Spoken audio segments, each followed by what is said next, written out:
Hello, everyone. Welcome to the Blazers Uprise post-game show. I'm your solo host for today, Eric Brandt. Happy to have everyone here with me. Hope everyone can hear me okay. I always like to double check. Is my mic good?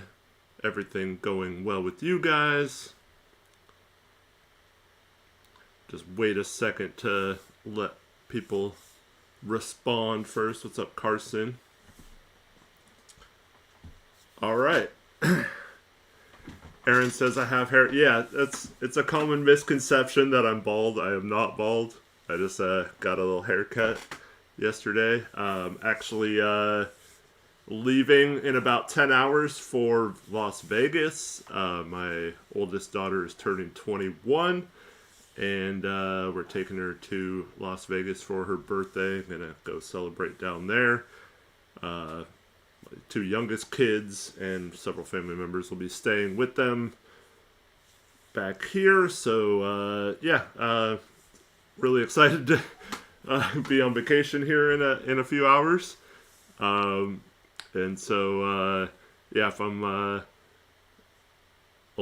acting a little weird, it's because I'm really amped up to go on that trip. Hope everyone's having a good weekend. This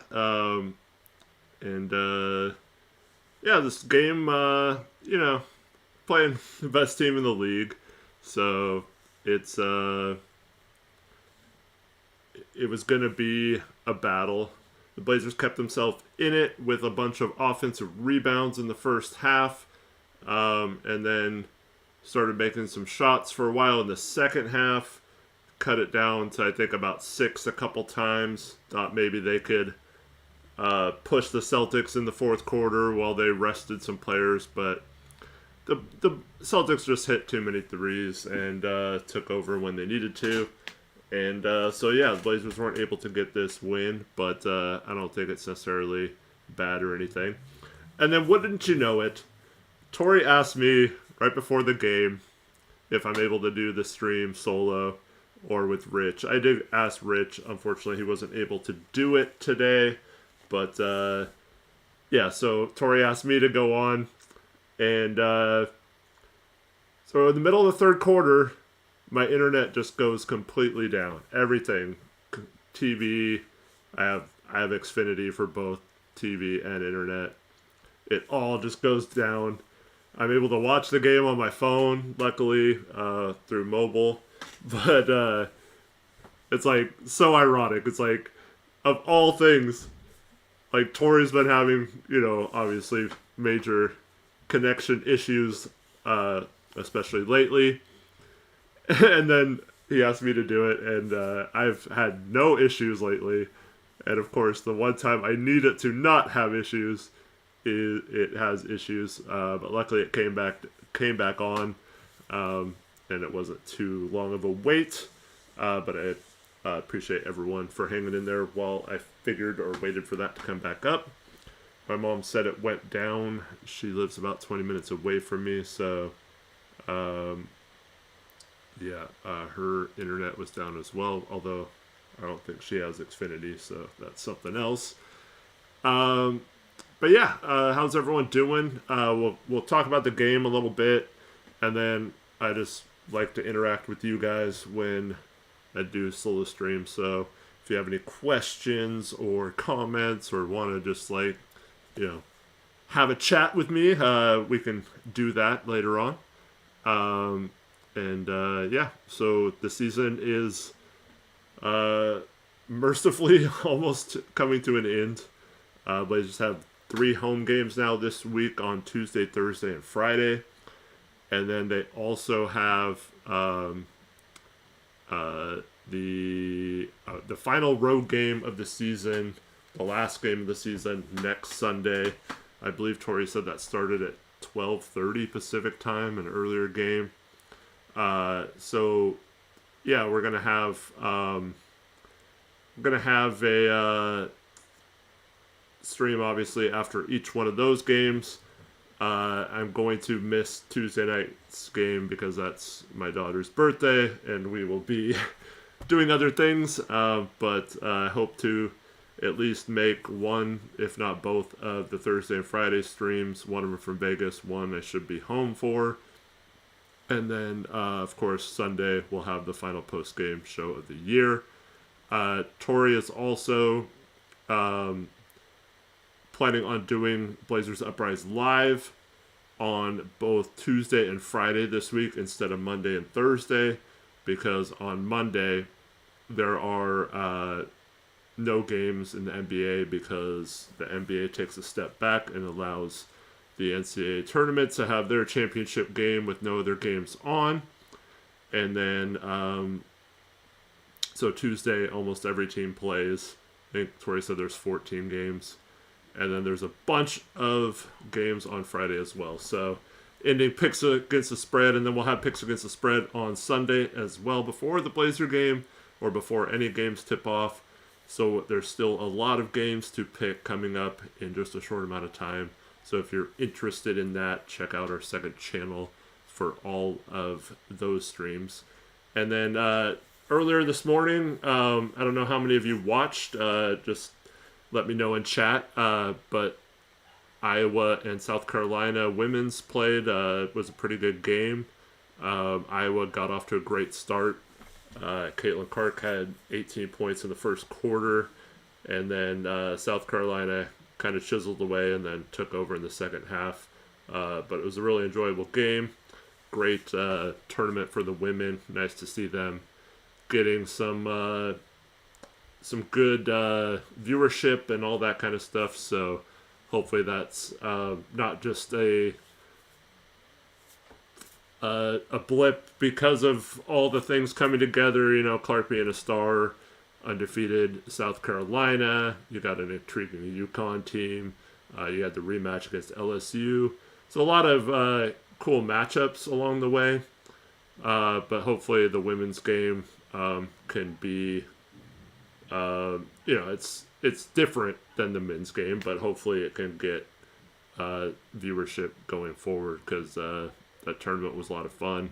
My Beavers made a deep run, lost to the eventual champion, which I guess is some satisfaction. They played a tough game, cut it to 4 with a couple minutes left. I thought they maybe could have had a chance. But yeah, unfortunately it wasn't meant to be, but congrats to South Carolina there. And then, so Tori was at the Nike employee store. Nice. Did you get some good stuff, Tori? Sunday's kind of a bad day to go because it's kind of picked over from the weekend, but hopefully you got some good stuff. All right, so as for the Blazer game, we have some performances to talk about here. Let me just bring up the box score so we can go through it together. In the first half, like I mentioned, the Blazers just completely controlled the offensive glass. They were basically staying in the game off of effort plays and just hustle, rebounding, and that was fun to see. Just them competing against a team that didn't have Jason Tatum, but they played pretty much everyone else. The Blazers overall, though, in this game end up shooting 39.2% from the field, which is not going to get it done. They almost shoot as good from 3 as they did from 2, or from the field, and that's 36.8% from 3. But yeah, offensive rebounds, they finished with 22 offensive rebounds, just a crazy amount. Only 5 for Boston. So really crazy there. The Blazers actually out-rebounded Boston 53-40 in this game. Just monster rebound numbers. If you just looked at that, you would have thought maybe that it was a closer game than 17. But yeah, just overall, I'll take this game. I wasn't expecting him to win. I wanted to see him play well. Some people did. DeAndre Ayton finishes below 500 shooting, mainly because he took a 3 in the second half, which is good to see. I even though he missed it, I still want him shooting those. But he finished 11 of 23. His mid-range wasn't quite as automatic as it has been. But, he still hit a fair amount of shots. His only problem is he didn't get to the free throw line at all. So 11 of 23 when you're not getting into the foul line. Don't hit any threes. You only score 22 points, so less than a point per shot. Isn't the most efficient like we talked about all season, but he still had 14 rebounds at 7 of our 22 offensive rebounds. And yeah, so I didn't think he was like terrible, just missed some shots that he had been making throughout those last few months. Jabari Walker finished with 18 rebounds, 23 rebounds a couple nights ago, and now 18. He's just, that's an elite skill for him, is those rebounds. He had 6 offensive rebounds himself. But unfortunately, he really struggled shooting the ball. He tried to take it in against Porzingis and got a shot blocked several times in this one. So he was just 5 of 16 from the field, 0 for 3 from 3. So not a good shooting game from him. But yeah, so he rebounded well, but didn't really do much else in this one. But still finished with 14 and 18. I think that's his 3rd straight double-double. And him and Ayton have back-to-back double-doubles. That's cool to see as well.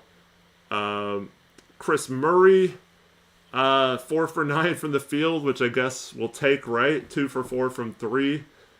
He hit 2 threes in the first half. Didn't really shoot much in the second half. But yeah, 2 for 4, you like to see that. But at the same time, it's still just 2 for 4. So I don't think you can read anything into it. He had another wide open 3 in this game that he missed very badly. Just hasn't been consistent with that shot all year. So you like the good games, but I don't think it's anything to read into quite yet. And then, but he did have 7 rebounds. And yeah, just kind of a typical Chris Murray game there, I thought. Rupert was 3 for 8 from the field, missed both of his 2-pointers, 3 for 6 from 3, so you like to see him continue to shoot that 3 ball. Had 3 rebounds, 2 assists, 1 turnover. He dribbled into traffic and lost the ball. Yeah, just kind of a okay game for him. I have enjoyed seeing him out there. I think this experience has been good for him, even though the production might not be there. I do think it's good to see him out there. And for any of you who are old enough to remember Batum's first couple of years in the league, man, tonight especially, I don't know what it was, but he just looked like it was Nicholas Batum, a young Nicholas Batum at least, out there tonight. It was just, it's kind of weird watching someone that kind of moves and shoots and stuff similar to him. But yeah, if he can turn into a Batum level player eventually, that's obviously a really good value for a 2nd-round pick. So hopefully he's on his way to becoming that type of player, because that would be really good to have that type of role player on this team right now, especially with the way the guards should pan out. Let's see. The only other starter we haven't talked about is Scoot Henderson. 3 for 13 from the field. So a rough shooting day from him. That includes 0 for 6 from 2. So much like Rupert, did not make a 2-point shot. I don't know what it was this game about not being able to make 2-pointers. But 3 for 7 from 3. You like to see that. Gets to the free throw line 6 times. Makes all 6 of them. So even though he went 3 for 13, he still had okay, acceptable efficiency, especially for him with 15 on 13 shots. I think you'll take that considering how he's been this season. So, in a normal game, you hit 2 or 3 of those 2-pointers, and he would have had a really nice game. So he just didn't make the 2-pointers this game, but I don't think that necessarily means he played bad just because he missed shots. 8 assists, you like to see that number, but 5 turnovers, still kind of struggling with that, but it's to be expected with the rookie. And much like I was saying with Repair, I think this experience will be good for him to know what he needs to improve on this summer. And for me, just going to be waiting till next year with Scoot to see how he progresses and what he works on this summer, how much he improves from year one to year two. Just be simply looking at those things. I don't think anything that happens in these last 4 games will really matter too much in terms of development. I think he knows what he needs to do heading into the off season, and hopefully he gets a lot of work in. And he took a nasty fall in this game. Oh man, that would have been a bummer if he got hurt. That's one thing. Just please, basketball gods, just don't let anyone else get hurt heading into this offseason. We want everyone to be healthy enough to work on their games and not have to sit out and not be able to practice and play ball this summer. So please, just no one get hurt these last 4 games is all I ask. Since it doesn't really matter, it looks like wins or losses anymore because we're locked into our position. Just health is all we need. We don't need any long-term injuries happening these last few games. Knock on wood. All right, so Justin Minaya came in off the bench. Actually, had one of his best games as a Blazer. 3 for 5 from 3. Made a couple hustle plays as well. Finished with 9 points. I still don't think that means anything because I don't think he's really an NBA level player, but it's always nice just to see him have a good game for once. He's actually had a couple of decent games lately, playing a little better than he had earlier in the season. Duop Reith came in, went 0 for 5, including 0 for 3 from 3. Had 5 rebounds, 0 points, no blocks, no steals, 1 assist. So he was pretty much a non-factor in his 16 minutes. His role has obviously diminished as they've been playing 8 and heavy minutes. They've tried playing them together for a couple minutes every game. It hasn't really gone well either. But yeah, Reith has not particularly played well since Ayton's kind of resurgence. He's had some good games here and there, but he's struggled to find a role off the bench. And then the Blazers